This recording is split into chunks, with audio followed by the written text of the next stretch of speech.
So hello everybody, welcome to my new playlist known as In My Opinion. It is essentially a series where I'm going to be having a look at certain things that are trending on the internet and putting my own little spin onto it, so my own sort of opinion.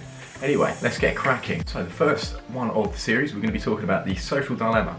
Social Dilemma is essentially a series released by Netflix quite recently that talks about and explains how social media can control our lives, emotions and political views and opinions, and how we end up becoming quite addicted to our phones and communicational devices, and perhaps how we could possibly change the way we live in a way to better our mental health and physical health.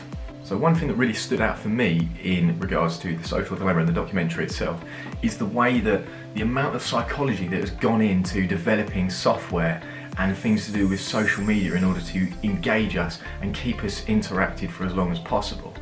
And the way your social media feed can exploit you as well as keep you in on the app itself and keep you interacted, keep you engrossed, and it's almost becoming something of an addiction, social media addiction.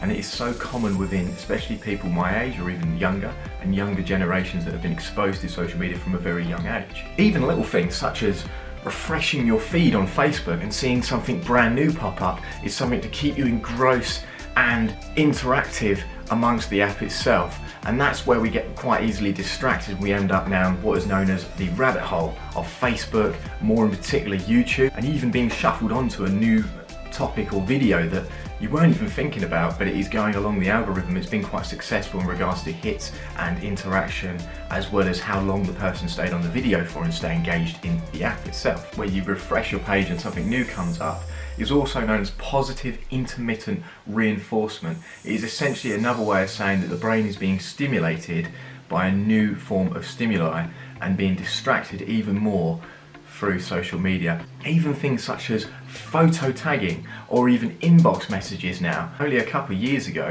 you used to get a notification on your phone, and on your home screen, you used to be able to see what a person had tagged you in via photo or seeing what a person's actually messaged you. Nowadays it's changed to just seeing an unread message. So therefore that requires you to click on the actual app itself and stay interacted in it.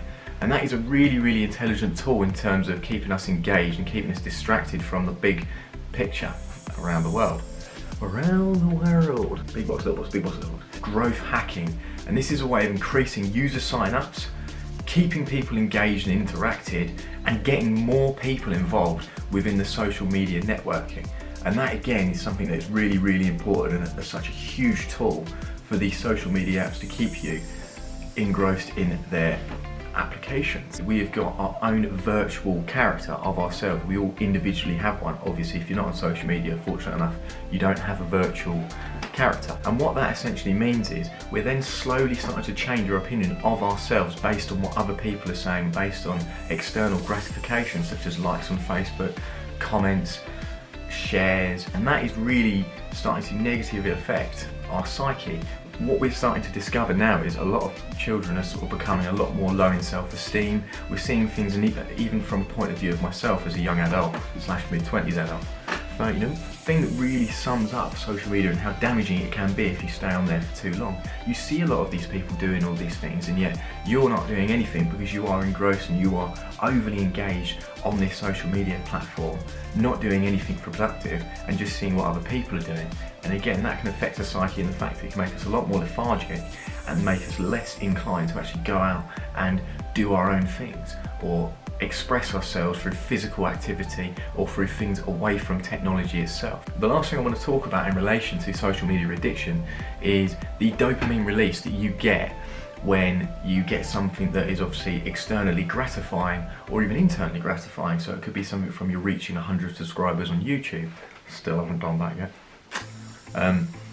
Or you can be getting likes on Facebook, Instagram, you could be getting shares as I've previously mentioned, and the release that you get from that is known as dopamine, the feel-good chemical. So dopamine release, it can be released from anything such as just expressing yourself through art, through exercise, or through writing, or even through receiving positive feedback. And again, That's the sort of thing that's going to keep us hooked on social media. If you see that you get as many interactions within your first post and likes and etc., there's a chance that you're going to want to carry on that high. So you want to get another like, you want to get another set of likes. And there's points in our lives now where we're actually becoming a lot more down based on the fact that our social media presence isn't perhaps getting as much interaction as that we once hoped, or that we once had.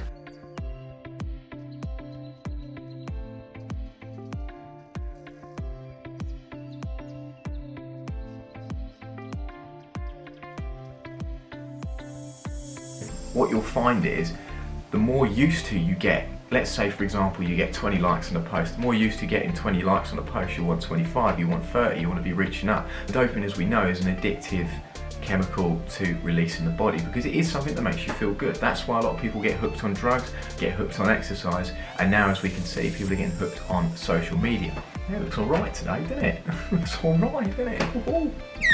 What I want to also talk about, rather than just all being negative and just bashing social media, I want to talk about the positives or the benefits of social media and what it's done for myself and what it's done for many of my friends, colleagues, etc.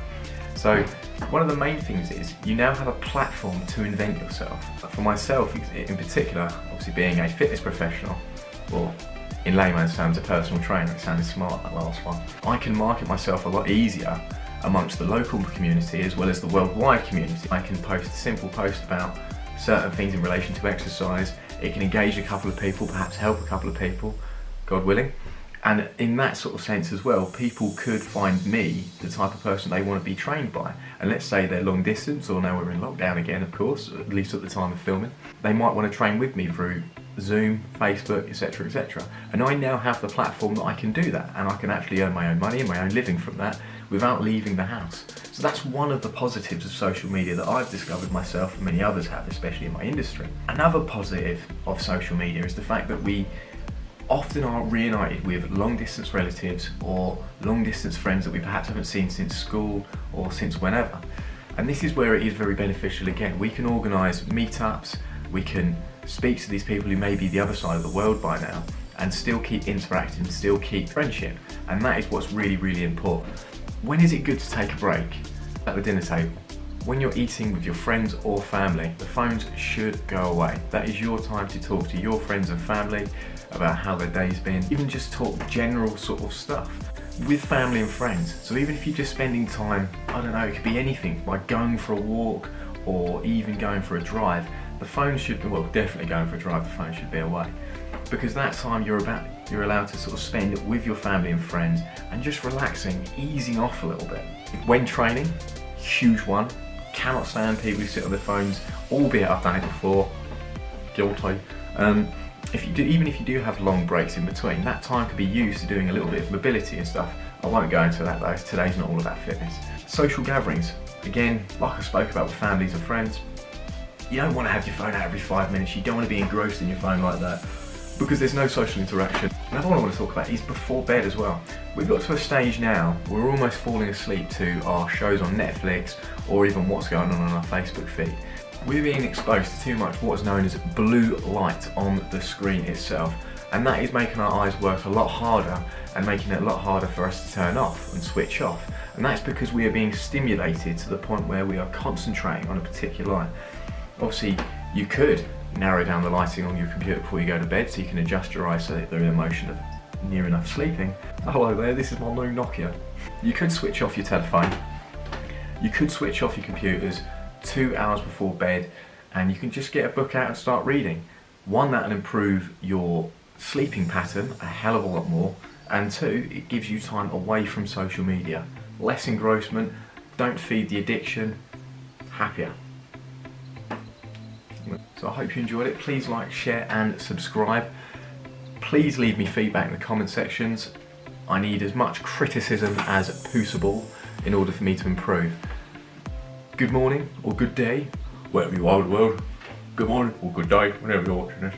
Peace.